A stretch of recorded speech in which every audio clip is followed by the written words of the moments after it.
কেউই নিজের স্বার্থের জন্য তাকে সরিয়ে দিলেন? এটা হতে পারে যে এই কারণেও আছে, সাথে আরও কিছু মানুষের হয়তো হিংসা যে তারা অনেক কিছুতে পিছিয়ে যাচ্ছে। বাবলা সরকার বা দুলাল সরকার হয়তো রাজনৈতিকভাবে মুখ্যমন্ত্রীর কাছে এমন একটা জায়গায় আছে, সেটাও তাদের হিংসার কারণ।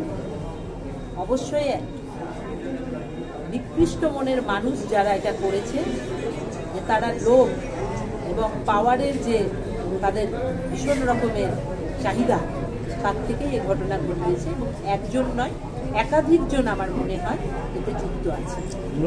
আপনাকে বলেছিলেন কখনো যে উনি বড় পদে যাচ্ছেন? হ্যাঁ, মেন কইটা চলে এই ঘটনাটা সম্প্রতি আমরাও জানতাম যে উনি চেয়ারম্যান হবেন, এরকম একটা কথা চলছিল।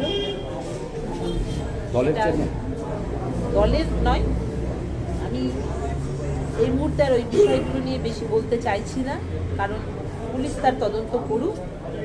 সাধারণ মানুষ জানে, মালদার মানুষ জানে,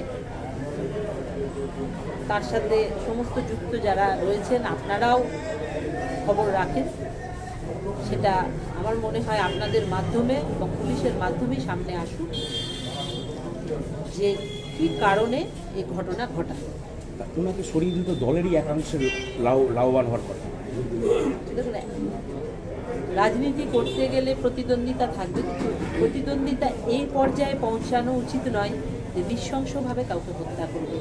যারা এই জিনিসটা ঘটিয়েছে তারা কীরকম মানুষ সেটা আপনারাও বুঝতে পারছেন, সাধারণ মানুষও বুঝতে পারছে, এবং প্রত্যেকেই একেবারেই পরিষ্কার হয়ে গেছে মানুষের কাছে যে কে বা কারা করেছে।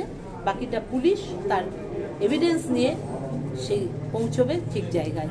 এবং আমি আপনাদের মাধ্যমে আবেদন রাখবো যেন কোনোভাবে কোনো প্রলোভন দিয়ে অথবা কোনো রকম চক্রান্ত করে আসল দোষীরা যেন লুকাতে না পারে, সেটা আপনারাও একটু নজর